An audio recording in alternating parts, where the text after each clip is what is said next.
নেপাল এখন রাজনৈতিক ভূমিকম্পের কেন্দ্রে। টানা দ্বিতীয় দিনের মতো জেনজি বা তরুণ প্রজন্মের বিক্ষোভে কেঁপে উঠেছে। এই মুহূর্তে একটা বড় নিউজ আছে।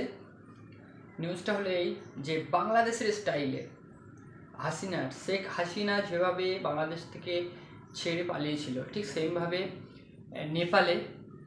নেপালের প্রধানমন্ত্রী তার দেশ ছেড়ে পালিয়েছে। কেন পালিয়েছে?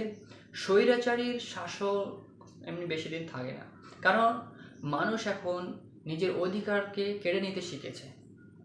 যেমনটা আমরা বাংলাদেশে দেখেছিলাম যে হাসিনা পালাতে ভোমর পায়নি, ঠিক সেমভাবে নেপালের জনতা ক্ষেপে গেছে। সে তাদের নিজের অধিকারকে কেড়ে নিয়েছে। এখন এই মানুষ দেখছি নিউজ মিডিয়ার কমেন্টে প্রচুর লিখছে, এরপরে আমরা কাকে দেখতে চাই, এর পরের দেশ ভারত এমন হবে, মোদি কবে পালাবে, ঠিক সেম কমেন্ট করছে। কমেন্টগুলো আপনাদেরকে দেখাবো।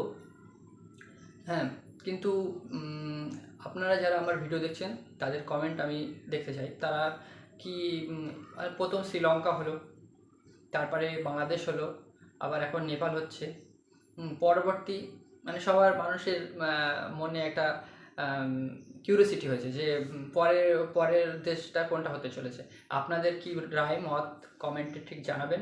আর মানুষ নিউজ মিডিয়ার মধ্যে যে কমেন্ট করছে সেইগুলো আপনাদেরকে দেখাচ্ছি, একটু দেখুন। মানে মানুষ অহরহ কমেন্ট করছে, নেক্সট ভারতে দেখতে চাই, নেক্সট মোদির গদি ছাড়তে দেখতে চাই। সেইগুলো কমেন্টে আমি আপনাদের দেখাচ্ছি, আপনারা দেখুন, নিচে স্ক্রিনে চলছে, দেখুন।